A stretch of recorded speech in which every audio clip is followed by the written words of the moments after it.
円を描く方法っていうのは6種類あるんですね。で、最初に中心半径、または直径っていうことで、6種類ちょっとこれから練習していきます。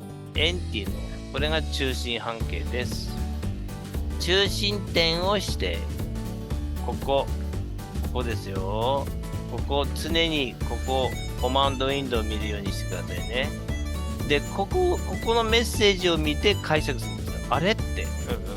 あ、そっか、ここ最初中心だっけみたいな感じで、そこで気づかせてもらうので、必ずコマンドウィンドウを見る癖つけてください。で、中心点を A ですね。ここクリックします。次、半径をして、はい。半径は R15 っていうのは、R っていうのは半径なので、15入れます。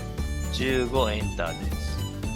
円コマンドのエンターキーの繰り返しは一番上だけになります。最初なので、中心をクリックしますよね。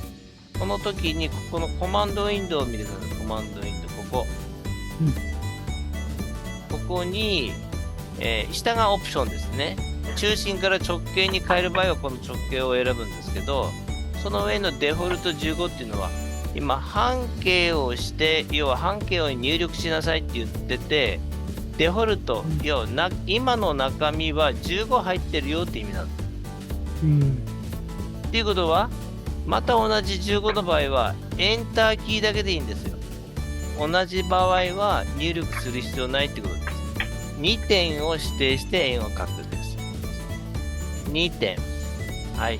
A の終点をクリック。B の終点をクリックです。で、次、接点、接点、接点。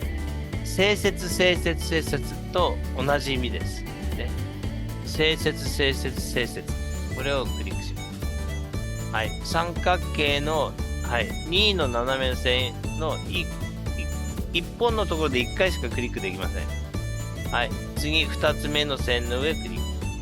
3つ目の線の上クリック。